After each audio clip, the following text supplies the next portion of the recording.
The shovel hit wood with a hollow thud. Samuel's hands, bleeding and raw, scraped frantically at the dirt as muffled screams rose from 6 feet below. "She's still alive," he gasped, his voice breaking. 3 other men surrounded the pit, their faces illuminated by a single lantern, terror and determination warring in their eyes. They had maybe an hour before the overseer made his rounds, maybe less. Ruth, the housemaid who'd led them here, pressed her ear to the ground. "Dig faster," she whispered. "Her screams are getting weaker." But how did it come to this? How did a plantation owner's daughter end up buried alive in the Virginia soil? And what you're about to discover will challenge everything you thought you knew about love, rebellion, and the price of forbidden desire in 1842. Stay with me, because what happens when they open that coffin will spark a revolution that changes everything. 3 months earlier, Diana Wharton stood at her bedroom window, watching the forge glow orange in the distance.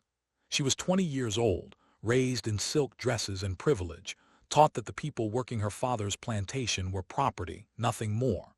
But something had shifted inside her over the past year, something she couldn't name and didn't dare speak aloud. It started with curiosity, then fascination, and now it had become something far more dangerous. Samuel was hammering steel into shape, his silhouette framed by fire.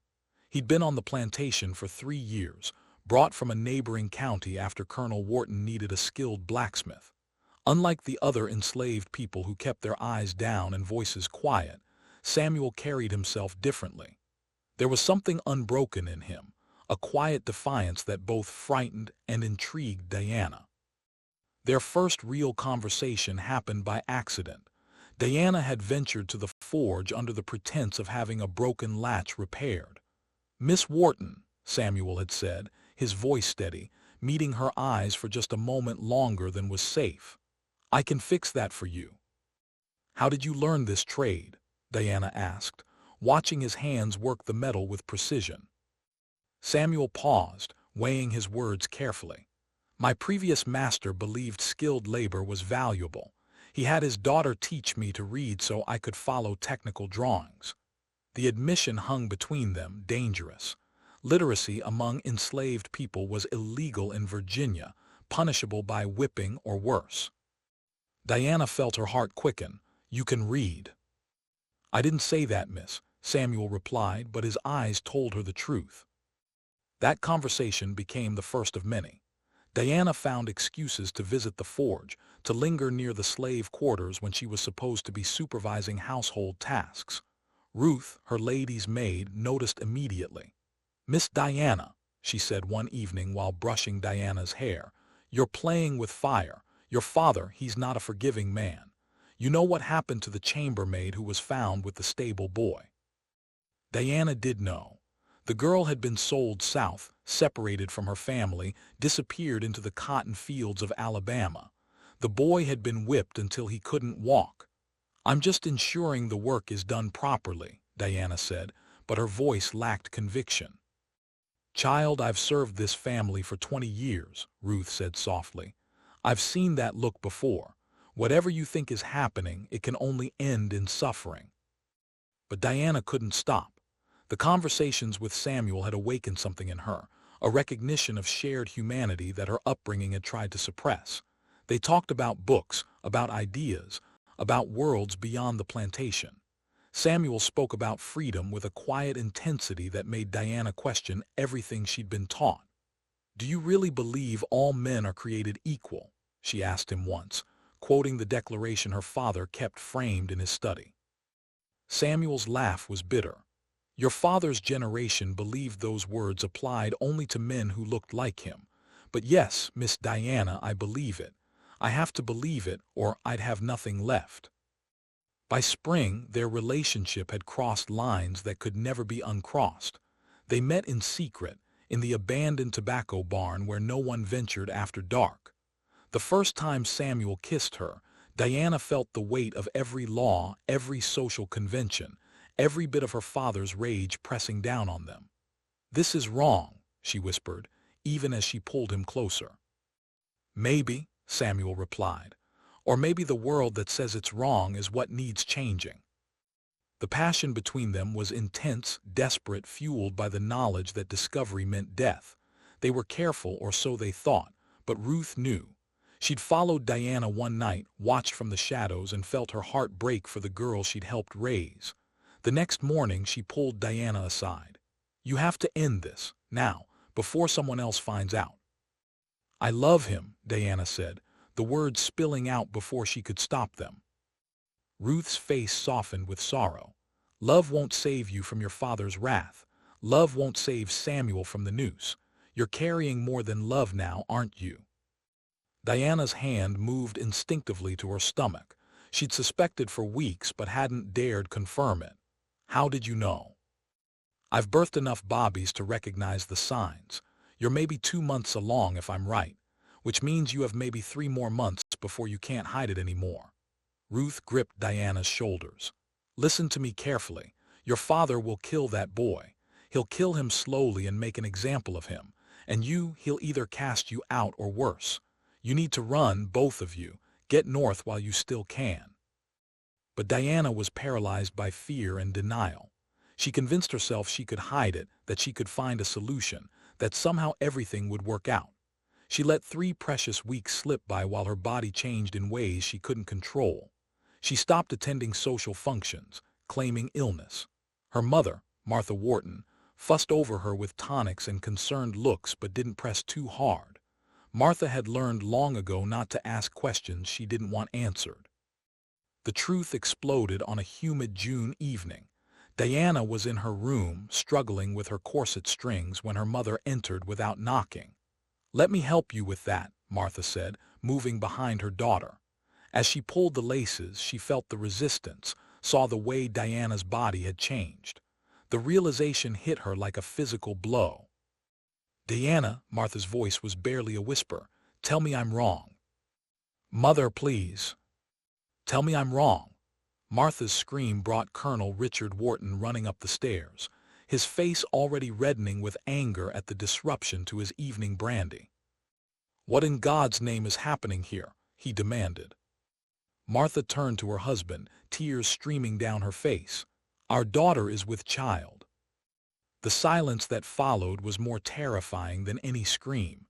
Colonel Wharton's face went from red to purple, the veins in his neck bulging. When he finally spoke, his voice was deadly calm. "Who is the father?" Diana remained silent, her body shaking. "I asked you a question, girl." The colonel stepped closer. "Who dared touch my daughter?" Still, Diana said nothing, but her eyes betrayed her, flicking toward the window that overlooked the slave quarters. The colonel followed her gaze, and understanding dawned like a horrible sunrise. "No," he breathed. "Tell me it wasn't one of them. Tell me you didn't lie with a slave." "His name is Samuel," Diana said, her voice barely audible, "and I love him." What happened next would later be described by the house staff as a scene from hell itself. The colonel's hand connected with Diana's face so hard she fell to the floor. Martha screamed and rushed to her daughter, but Richard shoved her aside. "Get out of my sight, woman. You've clearly failed as a mother." He turned to the door and bellowed, "Graves, get up here now." The overseer, a cruel man named William Graves, appeared within moments. "Yes, Colonel." "Fetch the blacksmith from the quarters, bring him to the barn, and wake 4 men to assist you." The colonel's voice was ice. "It's time we reminded these animals of their place." Diana struggled to her feet, blood trickling from her split lip. "Father, please, don't hurt him. This was my choice. I initiated everything." "Your choice?" The colonel laughed, a sound devoid of humor. "You're a child who's been corrupted by a predator. That man took advantage of his position, of your innocence, and now he'll pay the price for his crime." "It wasn't a crime. We love each other." The slap came again, harder this time. "Love? You stupid girl. That creature is property. You don't love a horse or a plow, and you certainly don't disgrace yourself with one." He grabbed Diana by her hair and dragged her toward her bedroom door. "You'll stay locked in this room until I decide what to do with you, and you'll pray I show more mercy than you deserve." He threw her inside and slammed the door. Diana heard the lock click, then her father's footsteps thundering down the stairs. She ran to the window and watched in horror as Graves and 4 men descended on the slave quarters with torches and rifles. Within minutes, they emerged dragging Samuel, his hands bound, his face already bloodied from the initial confrontation. Ruth appeared in the shadows near Diana's window, having climbed the trellis. "Miss Diana, I can see everything from here. You need to look away." But Diana couldn't look away. She watched as they tied Samuel to the whipping post in the barn. She watched as her father approached him, riding crop in hand. The first crack of leather on flesh made her flinch. The second made her vomit. By the 20th, she was sobbing so hard she could barely breathe. Down in the barn, Samuel refused to scream.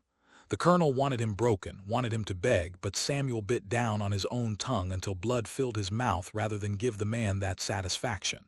"You think you're special, boy," the colonel snarled between strikes. "You think because you can read a few words and work metal that you're somehow equal to us. You're a tool, nothing more. And tools that break get replaced." "Then why don't you kill me?" Samuel gasped, his voice thick with blood and defiance. The colonel paused, considering. "Death would be too quick, too merciful. No, I have something else in mind for you. But first, you're going to watch while I deal with the problem you created."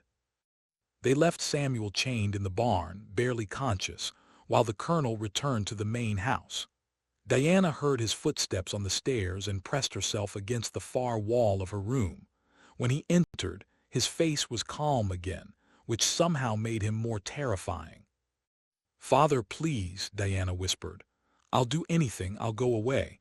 I'll tell everyone the child died. Just don't hurt Samuel anymore." "The child," the colonel's eyebrow raised. "There will be no child. I've sent for a doctor who specializes in these matters. He'll be here tomorrow to take care of that abomination growing inside you." "No," Diana lunged at her father, but he caught her wrists easily. "Yes. And then you'll marry the Thornton boy as originally planned. This incident will be forgotten, buried like it never happened. The slave will be sold south by the end of the week, assuming he survives his punishment." "I won't do it. I won't marry Thomas Thornton. I won't let you erase Samuel like he never existed." The colonel's eyes narrowed. "You seem to think you have a choice in this matter. Let me be clear, you don't. Your defiance, your foolish rebellion ends tonight. If you're still watching, hit that subscribe button, because what happens in the next 48 hours will shock you. The colonel's plan is far more sinister than Diana could ever imagine, and the decision he makes will set in motion events that will shake Virginia to its core. That night Diana heard her father in his study talking in hushed tones with Graves. She couldn't make out every word, but she heard enough. Problem needs to disappear completely. Reputation must remain intact. No witnesses. Ruth brought her dinner, her face ashen. "Miss Diana, they're building something in the north field. A wooden box. I heard the carpenter asking questions, but Graves told him to keep his mouth shut and just follow orders." Diana felt ice flood her veins. "What kind of box?" Ruth couldn't meet her eyes. "The kind that fits a person." "They're going to kill me," Diana whispered. "Worse," Ruth said. "I heard your father tell Graves that death would make a body that could be found. He said the shame needs to be buried so deep it can never surface." The full horror of her father's plan became clear. He was going to bury her alive, make her disappear without a trace, tell everyone she'd run away in disgrace or died of fever. The scandal would be contained, the family name protected. Diana felt her baby move for the first time, a flutter so slight she almost missed it. That tiny movement sparked something fierce inside her. She might die, but she wouldn't go quietly. "Ruth, you have to help me. You have to get word to Samuel." "Miss Diana, that man can barely move. They beat him near to death. Even if I could reach him, what could he do?" "I don't know, but I have to try. Please, Ruth. You've known me since I was born. If you ever cared for me, help me now." Ruth's face twisted with anguish. She'd served the Wharton family her entire adult life, had raised Diana alongside Martha. But she'd also watched the colonel's cruelty for 2 decades, had seen him sell children away from their mothers, had witnessed horrors that haunted her dreams. If I do this, if I help you, we're all dead. You understand that? We're dead anyway, Diana said. At least this way we die fighting. Ruth nodded slowly, then slipped out of the room. Hours passed. Diana paced her room, trying to formulate a plan, but what plan could work against her father's absolute authority? She heard the household settle into sleep, heard the clock downstairs chime midnight, then 1, then 2. At 3 in the morning, Graves and 2 men came for her. They didn't speak, just grabbed her arms and dragged her down the servants' stairs to avoid waking Martha. Diana screamed, but Graves stuffed a cloth in her mouth and tied it tight. They pulled her across the lawn, past the garden she'd played in as a child, toward the north field where the box waited in the darkness. The colonel was already there, standing beside a deep pit, the wooden box resting on planks above it. I prayed it wouldn't come to this, he said, and Diana almost believed she heard regret in his voice. But you've left me no choice. The family name is everything. Our reputation in Virginia society is everything. I can't let your foolishness destroy what generations have built. Diana struggled against the ropes binding her wrists, but it was useless. The men lifted her and placed her in the box. It was barely large enough for her to lie flat, the wood rough and smelling of fresh pine. This is mercy, the colonel continued. Quick and final, better than living with the shame of what you've done. They nailed the lid shut. Diana's screams were muffled by the gag and the wood. Then came the sensation of movement as they lowered the box into the pit. The first shovel of dirt hit the lid with a hollow thump, then another, and another. The sound of soil piling up, of being buried alive, was unlike anything Diana had experienced. Panic seized her completely. She thrashed in the confined space, her nails scraping wood, her lungs burning for air. Above ground, the colonel watched impassively as his men worked. When the pit was filled and the soil packed down, he had them scatter leaves and branches over the area. By morning, it would look like undisturbed forest floor. Not a word of this to anyone, he told Graves. Miss Diana took ill with fever and passed in the night. That's the story. Anyone who says different will find themselves sold downriver. The men nodded and disappeared into the darkness. The colonel stood alone for a moment, looking at the burial site. Then he turned and walked back to the main house, his face betraying nothing.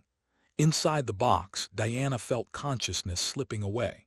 The air was thin, each breath harder than the last. She thought of Samuel, wondered if he knew what had happened to her, wondered if their child would die with her in this wooden tomb. But Ruth had kept her promise. She'd waited until the house was asleep, then crept to the slave quarters where Samuel was still chained in the barn. His back was a mess of open wounds, his face swollen almost beyond recognition. "Samuel," she whispered urgently, "can you hear me?" His eyes fluttered open. "Ruth." "They've buried Miss Diana alive. Tonight, in the north field, I heard them planning it, saw them take her." The words tumbled out in a rush. "She's in a box under 6 feet of dirt and she's still alive. I put my ear to the ground after they left. I could hear her screaming." Samuel's entire body went rigid. Through the haze of pain and exhaustion, something crystallized inside him. For 3 years he'd survived by keeping his head down, by being valuable enough to keep alive but invisible enough to avoid attention. He'd watched friends sold away, had seen women raped by the overseer, had witnessed children torn from their mother's arms. He'd swallowed his rage because survival required it. But Diana was different. She'd seen him as human, as equal, as worthy of love. And now she was dying in the darkness because she dared to love him back. "Help me break these chains," he said, his voice stronger than it had been in days. "Samuel, even if I could." "What then? You can barely stand. How are you going to dig her out before the overseer makes his morning rounds?" "I don't know, but I have to try. If she dies down there, she dies with my child. I'd rather die trying to save her than live knowing I did nothing." He looked at Ruth with fierce intensity. "Are you with me or not?" Ruth had lived 53 years, most of them in bondage. She'd survived by being useful, by staying invisible, by never making waves. But she'd also raised Diana, had watched that little girl grow up into a woman who'd risked everything for love. "I'm with you," she said quietly. "God help us both." The chains were old, weakened by rust. Samuel had noticed weeks ago that the iron was degraded where it connected to the wall, but he'd never had reason to test it until now. With Ruth's help, he pulled with every ounce of strength he had left. The pain in his torn back was excruciating, but the thought of Diana suffocating in that box pushed him beyond normal human limits. The chain groaned, then snapped with a metallic crack that sounded impossibly loud in the quiet barn. "We need shovels," Samuel gasped, leaning against Ruth for support. "And we need people we can trust." "There's Jacob, Thomas, and Moses," Ruth said, naming 3 men who'd been on the plantation for years. "They've all got their own reasons to hate the colonel. But Samuel, even if they help, this is suicide. When the sun comes up and they find you gone, find Diana's grave disturbed, they'll hunt us all down." "I know," Samuel met her eyes, "which is why we're not just digging her up, we're burning this place to the ground." Ruth's breath caught. "You're talking about rebellion." "I'm talking about freedom. We save Diana, and then we take everyone who wants to come with us and we head north. Tonight, before they can organize a pursuit. They'll send the militia after us. They'll bring dogs." "Maybe. But if Diana lives to tell her story, if a plantation owner's daughter testifies about what her father did, it might be enough to spark something bigger than just us. It might make people question the whole damned system." Ruth knew the odds were impossible, knew they were all likely dead by tomorrow, but something in Samuel's words stirred a hope she'd long ago buried. "I'll wake the others," she said. Within 20 minutes, 4 people stood in the barn: Jacob, Thomas, Moses, and Ruth, all of them understanding this was the moment everything changed. "Why should we risk our lives for the master's daughter?" Jacob asked, his skepticism evident. "Because she risked hers for me," Samuel replied. "Because she's carrying my child and her father buried her alive rather than accept it. Because if we don't fight back now, we never will. How many more children need to be sold away? How many more women need to be violated? How many more men need to be whipped to death?" His voice rose with each question. "When is enough finally enough?" The men exchanged glances. They'd all dreamed of freedom, whispered about it in the darkness, but always in theoretical terms. The reality of rebellion was terrifying. "If we do this, there's no going back," Moses said softly. "My wife, my children, they're all here. If we fail, the colonel will make them suffer for what I've done." "Then we bring them with us," Samuel said. "Anyone who wants to come comes, but we have to move now. Diana's running out of time." The decision was made not with words but with action. They gathered shovels from the tool shed and moved silently through the darkness toward the north field. Ruth led them to the spot where she'd heard Diana's screams. Samuel dropped to his knees and pressed his ear to the ground. For a terrible moment, he heard nothing. Then, faintly, he detected it, a weak scratching sound, barely audible. "She's still alive," he breathed. "Dig." They dug with desperate speed, their shovels biting into the Virginia soil. Every sound seemed magnified in the darkness, every scrape of metal on earth like a gunshot. Samuel's wounds reopened with the exertion, blood soaking through his shirt, but he didn't stop. "Can't stop, won't stop," he thought, the words becoming a rhythm matching his shovel strokes. After what felt like hours but was probably only 40 minutes, Jacob's shovel struck wood. "I've got it," he hissed. They cleared the dirt from the top of the box and found the lid. The nails had been driven deep, but with crowbars and desperate strength, they pried the boards loose. When they lifted the lid, Diana lay motionless inside, her face pale, her lips blue. "No," Samuel whispered, reaching for her. "No, no, no, Diana, please." He pulled her from the box and laid her on the ground. She wasn't breathing. Ruth pushed him aside and tilted Diana's head back, clearing the gag from her mouth. She pressed on Diana's chest once, twice, 3 times. "Breathe, child, breathe." Nothing. Samuel felt his world collapsing. They'd been too late. She was gone, and with her any hope he'd had of something better than this existence. Then Diana's body convulsed. She gasped, a horrible rattling sound, and her eyes flew open. She gasped again, dragging air into her starved lungs, coughing and retching. Diana, Samuel gathered her into his arms, ignoring the pain from his wounds. I've got you. You're safe now. She clung to him, her entire body shaking. Samuel, is this real? Am I dead? You're alive. We're all alive, but we need to move. Can you stand? Diana tried, but her legs wouldn't hold her. The hours in the box, the oxygen deprivation, had taken their toll. Samuel simply lifted her, carrying her despite his injuries. Back to the quarters, he said to the others. Wake everyone. Tell them what happened. Tell them it's time to choose. Before you click away, let me tell you what's coming next, because the rebellion that's about to unfold will shock the entire state of Virginia. Drop a comment below telling me what you would have done in Samuel's position, and make sure you're subscribed, because this story gets even more intense. By the time they reached the slave quarters, dawn was maybe 2 hours away. Word spread quickly through the wooden cabins. Samuel laid Diana on a pallet in Ruth's cabin while the others gathered outside. Voices rose in urgent whispers, fear and excitement mixing in equal measure. Is it true? Asked Sarah, a woman who'd had 3 children sold away from her. Did the colonel really bury his own daughter alive? It's true, Ruth confirmed. I saw it with my own eyes, and if he'd do that to his own blood, what mercy do you think he has for any of us? More people emerged from their cabins. Some were skeptical, others terrified, but all of them recognized that something fundamental had shifted. Samuel stepped out, his presence commanding despite his injuries.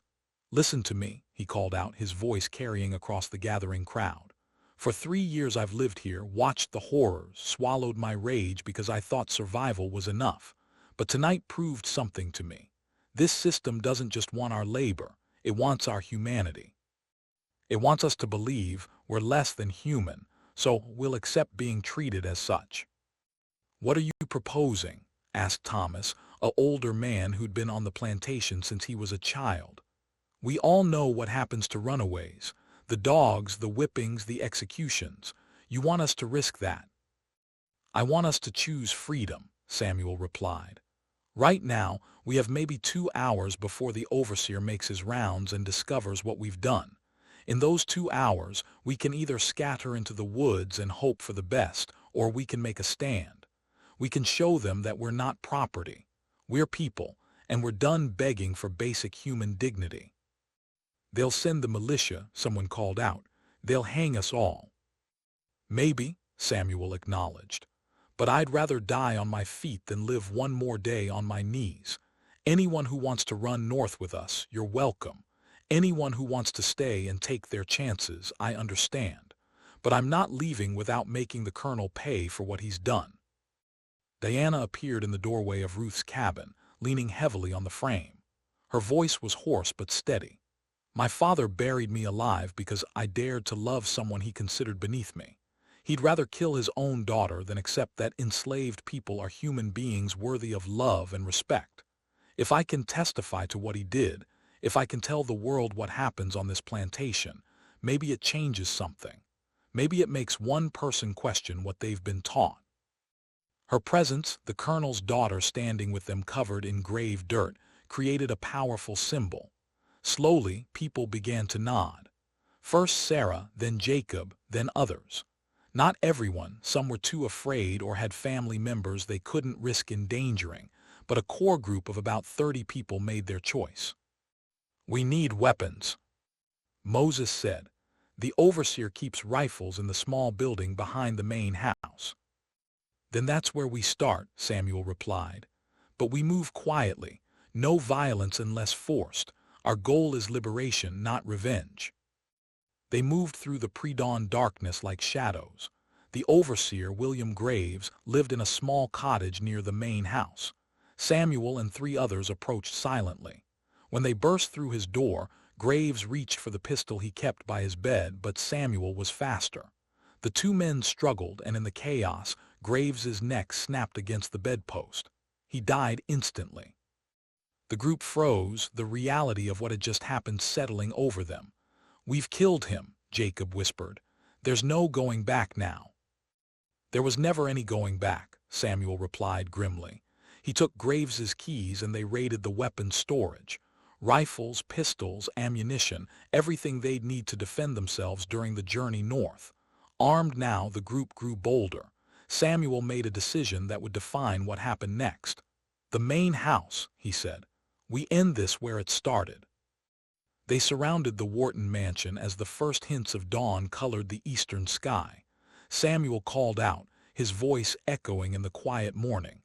"Colonel Wharton, come out and face what you've created." Inside, the colonel was already awake, alerted by a house servant who'd witnessed the gathering. He armed himself and barricaded the doors. Martha cowered in her bedroom, praying.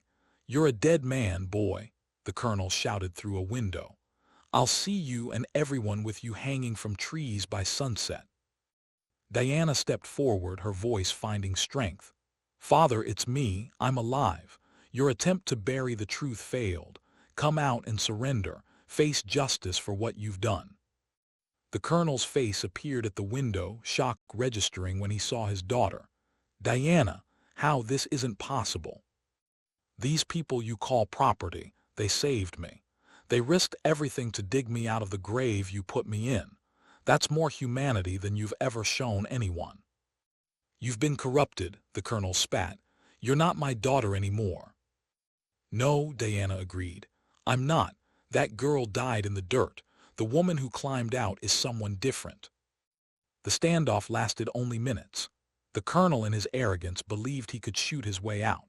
He fired through the window, the bullet grazing Samuel's shoulder. That single shot unleashed chaos.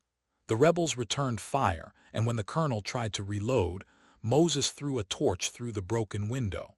The curtains caught immediately, flames spreading with terrifying speed through the dry wood of the old mansion. "Get out," Diana screamed. "Mother, get out." Martha appeared on the second-floor balcony, smoke billowing around her. Jacob and Thomas got a ladder and helped her down. But the colonel refused to leave, refused to surrender even as his house burned around him. When the roof collapsed, he was still inside, choosing death over admitting he was wrong. The flames could be seen for miles, a beacon that would bring questions and consequences. Samuel knew they had maybe hours before armed men arrived. "We move now," he ordered. "Everyone who's coming, gather what you can carry. We head for the mountains." The journey that followed was brutal. 73 people, including Diana, began the trek north. Some were elderly, some were children, all were terrified but determined. They moved through forests and along creek beds, avoiding roads where slave catchers might spot them. Local plantations, hearing about the Wharton Rebellion, went on high alert.